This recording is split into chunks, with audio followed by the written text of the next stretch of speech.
ఏమైతుంది గోదావరి నది మీద ఎత్తిపోతల పథకాలు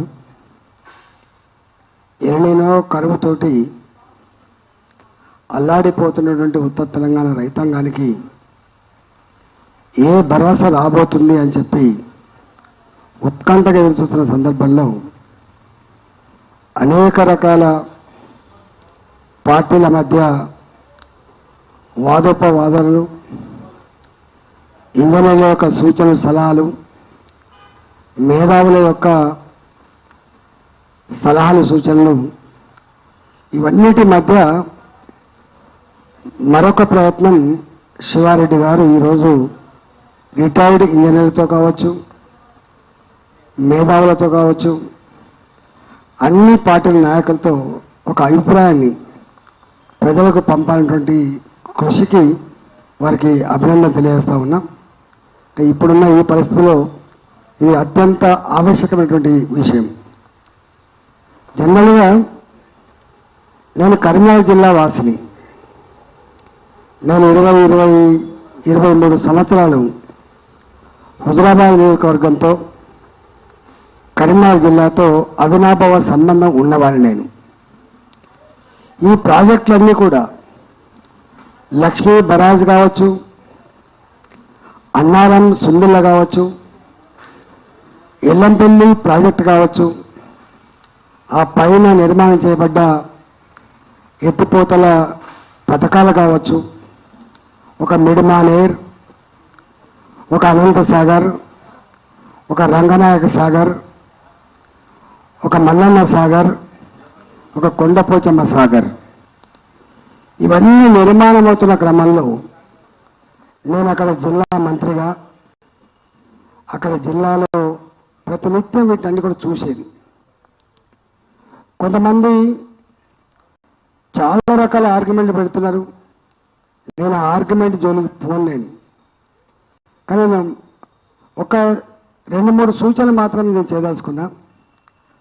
పదే ముఖ్యమంత్రి గారు అనేక రకాల అవాకులు చవాకులతో ఒక ముఖ్యమంత్రి గారు మాట్లాడని భాషను మాట్లాడుతూ ఆ స్థాయిని దిగజారుస్తూ అనేక మంది హృదయాలను గాయపరుస్తుండడం, ఈ పద్ధతి మానుకోవాలని చెప్పి నేను ముఖ్యమంత్రి గారికి సూచన చేస్తున్నా. దాన్ని నేను తీవ్రంగా ఖండిస్తున్నా. రిటైర్డ్ ఇంజనీర్ల పట్ల ముఖ్యమంత్రి గారు వాడినటువంటి భాష కావచ్చు, వారు ముఖ్యమంత్రి స్థానంలో ఉండి హెచ్చరించినటువంటి మాటలు కావచ్చు, దానికి బేషరతుగా క్షమాపణ చెప్పాలని చెప్పి నేను డిమాండ్ చేస్తున్నా. ఇవాళ 2023లో లక్ష్మీ బరాజ్ ఉన్నటువంటి కొన్ని పిల్లలు కుంగిపోయినాయి. అదంతా రాష్ట్రమంతా తెలుసు, దేశమంతా తెలుసు.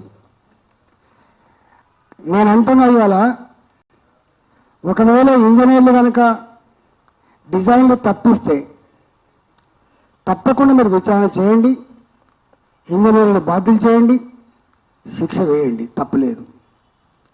ఒకవేళ ఇంజనీర్లు తప్పిదం లేకుండా క్వాలిటీ కన్స్ట్రక్షన్ చేయడంలో కాంట్రాక్టులు కనుక తప్పుకు పాల్పడితే తప్పకుండా ఆ కాంట్రాక్టులకు శిక్ష వేయండి. ఒకవేళ పాలకులుగా నిష్ణాతుల ఇంజనీర్ల సూచనలు, సలహాలు పట్టించుకోకుండా అహంకారంతో కనుక వాళ్ళేమైనా గట్ల కాదు గిట్లా అని చెప్పి ఆ ఇంజనీర్లను ఇన్ఫ్లుయెన్స్ చేసి, కాంట్రాక్టర్ ఇన్ఫ్లుయెన్స్ చేసి కనుక కట్టినట్టు ప్రూవ్ అయితే ఆనాడు పాలకులుగా ఉన్న వాళ్ళని కూడా మీరు పనిష్మెంట్ చేయడం తప్పు లేదు. మేము ఏ పార్టీకో, ఏ వ్యక్తికో, ఏ సంస్థకో మేము సపోర్ట్ చేయడం లేదు. మా సపోర్ట్ తెలంగాణ యావత్ రైతాంగం కోసం, దాని మీద డిపెండ్ అయినటువంటి ప్రజల సపోర్ట్ తప్ప, న్యాయానికి ధర్మానికి సపోర్ట్ తప్ప మా సపోర్ట్ ఎవరికి ఉండదు. ఇక్కడ ఎస్ఆర్ఎస్పి ప్రాజెక్టు మాది 90 టీఎంసీల నీటితో ఆనాడు కట్టబడ్డ ప్రాజెక్టు. ఇక రియాలిటీ చూస్తే అది 80 టీఎంసీ ఉంటుందా, 82 టీఎంసీ ఉంటుందా, అదొక కథ. దాని కింద ఇమ్మీడియట్గా ఉండేటువంటిది లోవర్ మానేర్ డ్యామ్. దాని పేపర్లో ఉన్నటువంటి కెపాసిటీ ఇవాళ 24 టీఎంసీ. ఇవాళ ఉందా లేదా పక్కకు పెట్టు. ఎస్ఆర్ఎస్పి ప్రాజెక్టు ఎల్ఎండి ప్రాజెక్టు ఉన్నప్పటికీ కూడా 24 లక్షల ఎకరాలకు నీళ్ళు అందించాల్సినటువంటి ఆ ప్రాజెక్టు ఎన్నడూ కూడా కడుపు నిండా నీళ్లు అందించలేదు. కేవలం 10 లక్షలు 12 లక్షల ఎకరాలు మాత్రమే నీళ్లు అందించేది. హుజరాబాద్ దాటి వరంగల్ తాగునీళ్ల కోసం కూడా కష్టం ఉండే. తెలంగాణ ఉద్యమ పుట్టుక నీళ్ల కోసం, నిధుల కోసం, స్వయం పాలన కోసమే ఉన్నటువంటి కాబట్టి, తెలంగాణ బోర్లు వేసి బోర్లు పడ్డది కాబట్టి, బావులు తవ్వి బండబడితే బతుకులే బండమారిపోయిన తెలంగాణ కాబట్టి, నోటికాడికి వచ్చిన బుక్క ఒక్కొక్కసారి ఒక తడి లేక 2 తడి లేక ఎండిపోతున్నటువంటి సందర్భం కాబట్టి, ఈ కాగితాలకే పరిమితమైన ఎస్ఆర్ఎస్పి ప్రాజెక్టు ఆయకట్టు స్థిరీకరించాలి. ఇవాళ తెలంగాణ రైతాంగానికి 2 పంటలు వేలు అనేటువంటి ఆలోచన అన్నాడు చేసిన దాంట్లో నేను కూడా ఉన్నా. కానీ ఇవాళ రేవంత్ రెడ్డి గారు ఆయన అంటున్న మాట ఏంటంటే, మేడిగడ్డ కూలిపోయింది, అన్నారం సుందిలా పనికిరాదని చెప్పి ఎన్డీఎస్ఏ చెప్పిందని చెప్పి మాట్లాడుతున్నాడు. నేను ఒకటే ముఖ్యమంత్రి ఏముందని గుర్తు చేయదలుచుకున్నా, ఎన్డీఎస్ఏ చెప్పిందని చెప్తున్నావు కానీ మరి తెలంగాణలో ఉన్నటువంటి అనేక మంది ఇంజనీర్లు కావచ్చు, నిష్ణాతులు కావచ్చు, వాళ్ళతో ఇంటరాక్ట్ అయ్యి మరి ఇంత గంభీరమైన సమస్య దీన్ని పరిష్కరించినటువంటి సోయి మాత్రం ఆయన లేకుండా పోవడం బాధ అనిపించిన అంశం. ఇలా ఎంత మేరకు నిందించే ప్రయత్నం చేయడం, బుకాయించే ప్రయత్నం చేయడం, తప్పించుకునే ప్రయత్నం చేయడం, తద్వారా తెలంగాణ రైతుల కళ్ళల్లో మట్టి కొట్టే ప్రయత్నం చేసింది తప్ప ఇవాళ తెలంగాణ కాంటెస్ట్లో ఆలోచించిన పాపన పోలేదు ఈయన. ఇవాళ ముఖ్యమంత్రిగా నేను అడుగుతున్నా రేవంత్ రెడ్డి గారు, నన్ను కూడా చాలా రకాల మాట్లాడినావు. ఆ కుసంస్కారపు మాటలకు నేనేం బాధపడతలేను. కానీ ఒక్కటి మాత్రం గుర్తు చేస్తున్నా, సమైక్య రాష్ట్రంగా ఉన్ననాడు మాలాంటి వాళ్ళం ఎంత మాట్లాడినా కూడా సమయంతో సమాధానం చెప్పేదాన్ని ముఖ్యమంత్రులు తప్ప ఫిల్కీ లాంగ్వేజ్లో మాట్లాడే సందర్భించ తక్కువ. ఒకసారి రాజేంద్ర నీ తలకాయ ఎక్కడ పెట్టుకుంటావంటే ఒక మాట తప్ప ఏనాడు కూడా మమ్మల్ని తోలాడే సందర్భం లేదు. కానీ దుఃఖం వస్తుంది, బాధ వస్తుంది.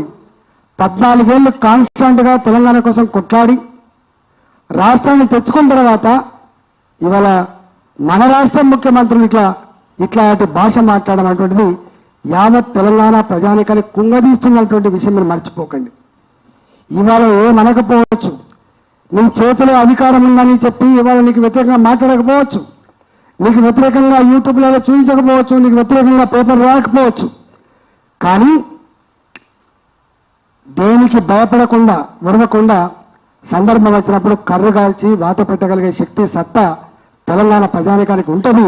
తప్పకుండా ఆ గుణపాఠం నీకు చెప్తానని చెప్పి హెచ్చరిస్తా ఉన్నా. ఇవాళ సబ్జెక్టుకు వస్తే మేము ఏమంటున్నాం,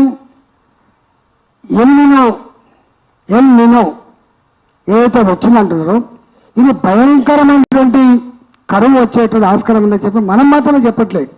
అమెరికాలో ఉన్నటువంటి పర్యావరణ శాస్త్రవేత్తలు కావచ్చు, వాళ్ళు చెప్తున్న మాట ఏంటంటే చాలా భయంకరంగా ఉండబోతుందని చెప్తున్నారు.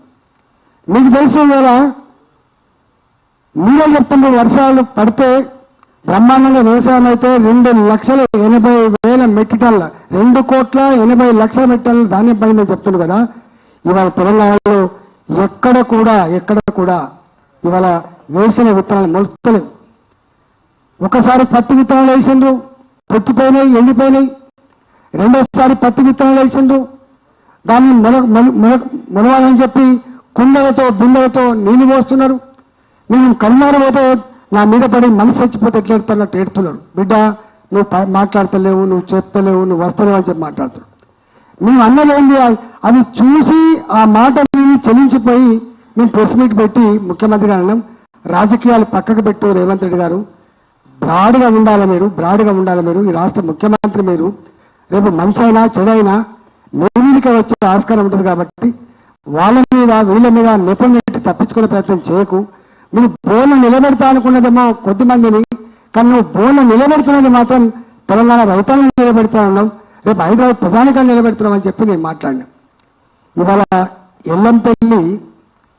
ఎల్లంపల్లి ప్రాజెక్ట్ ఏదైతుందో ఈ లక్ష్మీ బరాజ్ అన్నారం సుందిళ్ళ నుంచి వెళ్ళి అక్కడికి ఎత్తిపోస్తే ఒక 6 టీఎంసీల నీళ్లు రేపు ఎన్టీపీసీ కావాలి, ఒక 5 టీఎంసీల నీళ్లు సింగరేణి ఆద్యంగా నడుస్తున్నటువంటి జెన్కో స్టేషన్ కావాలి, ఒక 4 నుంచి 5 టీఎంసీలు లోకల్ డ్రింకింగ్ వాటర్ కోసం కావాలి, 10 టీఎంసీల నీళ్లు ఇవాళ కేవలం హైదరాబాద్ డ్రింకింగ్ కోసమే రావాలి.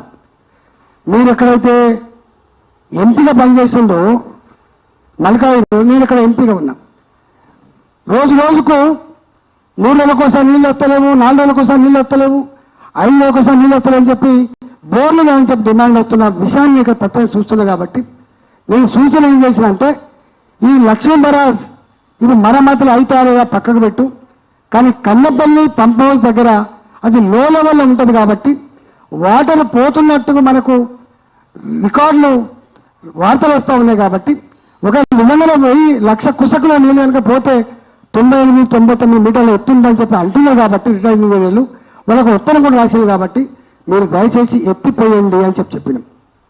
రెండో మాట, ఇవాళ అన్నారం కానీ సుందల కానీ ఎక్కడ కూడా ఇవాళ పిల్లలు కుంగిపోయినట్టు కానీ చిన్న బుంగలు పడితే పడవచ్చు. ఇప్పుడు చెర్లకు కుంటలకు బుంగలు పడతాయి.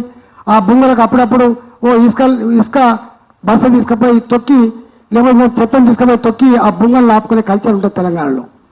ఇక్కడ కూడా నిజంగానే బుంగలు ఉంటే మనం రెక్టిఫై చేసుకోవచ్చు. కానీ ఎన్డీఎస్ఏ రిపోర్ట్ ప్రకారంగా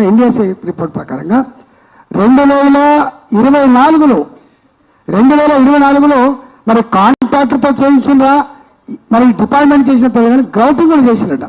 గ్రౌటింగ్ అంటే అర్థం ఏంటిది? గ్రౌటింగ్ టెక్నాలజీ అర్థం ఏంటంటే ఎక్కడన్నా లీకేజ్ కనుక ఉంటే ఒక దగ్గర ఫోర్స్ తోటి సిమెంట్ లేకపోతే పంపితే అదంతా లీకేజ్ ఎక్కడెక్కడైతే ఉన్నాయో అక్కడక్కడ ఆగిపోయేది టెక్నాలజీ గ్రౌటింగ్ టెక్నాలజీ. ఇవాళ సుందిల్ల అన్నారం రెండింటికి కూడా గ్రౌటింగ్ చేసినట్టుగా రిపోర్ట్లు ఉన్నాయి ఇక్కడ.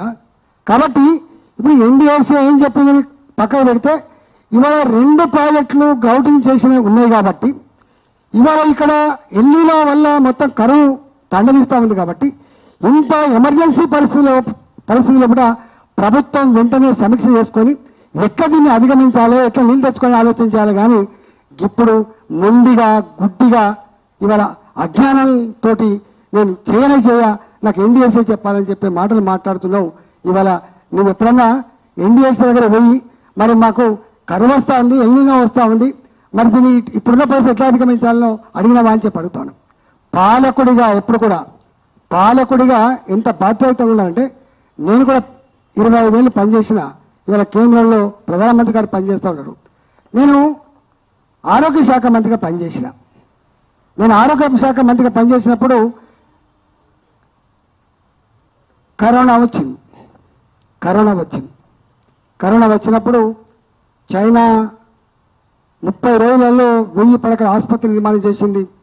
మొత్తం ఇట్లా ట్యాకిల్ చేస్తుంది. ఇవాళ అమెరికా, బ్రిటన్ అనేక దేశాలలో వాళ్ళ దేశ అధినేతలే కన్నీళ్ళు పెడతా ఉన్నారు. భారతదేశంలో కరోనా వస్తే శవాల గుట్టలైతే అని చెప్పి పత్రికలలో, టీవీలలో వచ్చింది. నేను అప్పుడు ఆరోగ్య మంత్రిని భయపడ్డాం.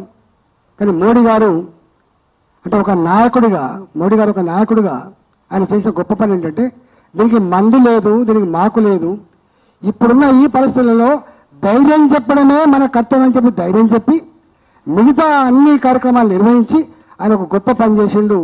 వ్యాక్సిన్ కనుక రాకపోతే ప్రజల విశ్వాసం రాదని అన్ని ప్రోటోకాల్స్ పక్కకు పెట్టి ఎమర్జెన్సీ ఉందని చెప్పి ఇది ప్రైవేటు సంస్థలు రీసెర్చ్ చేసి ఇప్పుడు వ్యాక్సిన్ చేయాలంటే కష్టమవుతుందని చెప్పి ఇంత ఆర్థిక వ్యవస్థను తట్టుకోగలిగే కెపాసిటీ వాళ్ళకు ఉండదని భాజపా భారత ఆర్థిక వ్యవస్థ నుంచి డబ్బులు శాంక్షన్ చేసి ఇవాళ అనేక కంపెనీలకు డబ్బులు ఇచ్చి ఇవాళ వ్యాక్సిన్ మేఘాల మీద ప్రోటోకాల్స్ అని కూడా పక్కకు పెట్టి ఇవాళ వ్యాక్సిన్ తయారు చేయించిండు. వ్యాక్సిన్ తయారు చేయించడమే కాదు, హైదరాబాద్ లాంటి ప్రాంతాలకి స్వయంగా ఆనాడు మోడీ గారే వచ్చి ఇవాళ ఆ వ్యాక్సిన్ ఎక్కడ తయారవుతుంది, ఎట్లా తయారవుతుంది చూసిపోయింది. అంటే ప్రోటోకాల్స్ పాటించాలంటే పాటించదు. ఇప్పుడున్న ఈ పరిస్థితుల్లో యుద్ధ ప్రాతిపదికమైన ఉండాలి తప్ప ఇవాళ మరీ నార్మల్ పద్ధతిలో ఉన్నట్టు ఉండద్దని చెప్పే పని చేసింది. అంటే అర్థం ఏంటంటే రాజకీయ నాయకుడుగా ప్రజలకు ఆపద వచ్చినప్పుడు దేశాన్ని కాపాడుకునే రాజకీయ నాయకుడు విజ్ఞత కది. కానీ నీకేం విజ్ఞత ఉంది రేవంత్ రెడ్డి? నీకేం విజ్ఞత ఉంది? ఇవాళ దీంతో రాజకీయాలు చేసే ప్రయత్నం చేస్తున్నావు, రాజకీయాలు చేసే ప్రయత్నం చేస్తున్నావు ఇవాళ. అందువల్ల నీకంత గొప్ప బ్రాడ్ ఆలోచన లేదు.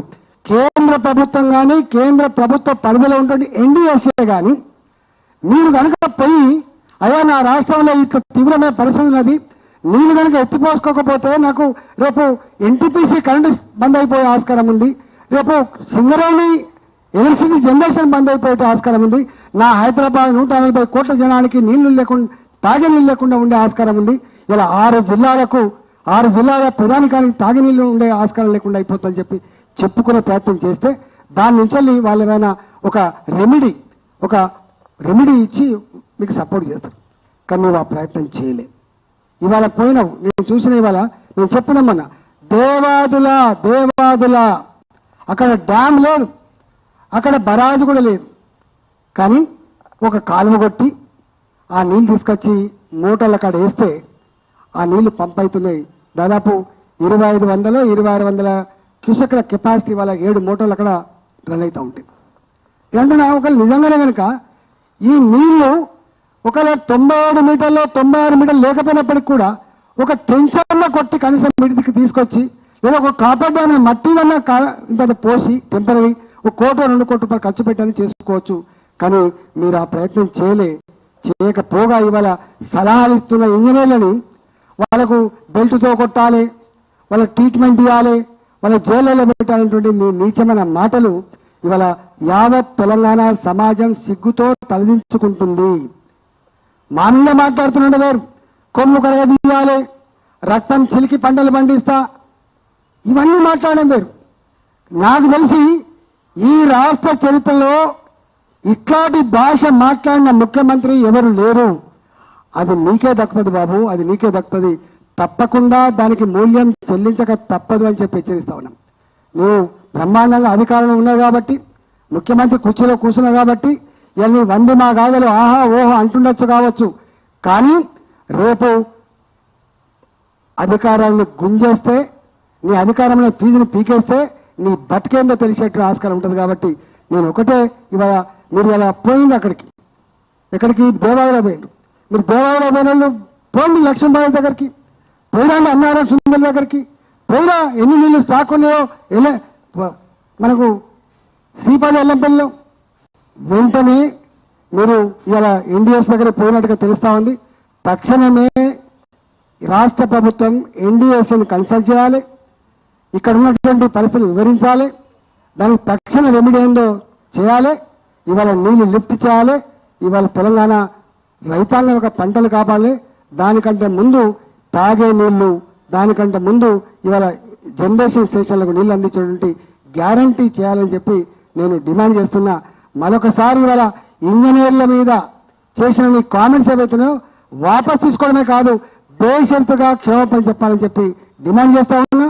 రాజకీయాలు పక్కకు పెట్టి ఇవాళ తెలంగాణ రైతాంగాన్ని కాపాడే ప్రయత్నం చేయాలని చెప్పి నేను డిమాండ్ చేస్తున్నా. హైదరాబాద్, ఉత్తర తెలంగాణ జిల్లాల ప్రజానికానికి తాగునీళ్ళు ఇచ్చేటువంటి స్కీములు తక్షణమే నేను ఉన్నా అని చెప్పి భరోసా ఇవ్వాలని చెప్పి నేను డిమాండ్ చేస్తున్నాను. నా మీద గౌరవం ఉందా లేదా నిర్ణయించేది ఆయన కాదు. నా పట్ల ఏ గౌరవం ఉన్నానో తెలంగాణ ప్రజలకు ఉంటుంది. నేను 25 సంవత్సరాలు తెలంగాణ ఉద్యమ బిడ్డగా వాళ్ళ కళ్ళ ముందు ఈ స్థాయికి ఎదిగిన బిడ్డ నేను. మేము శవాలు మోసుకపోయినప్పుడు కూడా, తెలంగాణ ఉద్యమాల్లో అంత ఎమోషన్ స్పీచ్లు ఇచ్చినప్పుడు కూడా మా భాష ఇట్లా లేదు. మా సంస్కారం, మాకు సభ్యత మాకు తెలుసు. అందుకనే గాయపరచడం తేలిక. ఆయన మాటలు గాయాలు ఎంత బలంగా వేస్తున్నాయో, ఇలా మాటలు ఎంత గాయపరుస్తాయో అవి రేపు ఎట్లా ఇంపాక్ట్ ఉంటుందో మేము తెలుసుకున్నాం. కాబట్టి సంస్కారహీనంగా ప్రవర్తించద్దు. నేను మళ్ళీ చెప్తున్నా, మా పట్ల తెలంగాణ సమాజంలో మా పట్ల ఏ భావన ఉన్నానో ఆ భావన ఖచ్చితంగా ఉంటుంది. వాళ్ళే అంటారు, బిడ్డ తెలంగాణ కోసం నిక్కచ్చిగా కొట్లాడగలిగే బిడ్డ నువ్వు ఉన్నావు బిడ్డ అని చెప్పి మాకు ఆశీర్వాదం ఉంది. ఆశీర్వాదం కావాలి తప్ప రేవంత్ రెడ్డి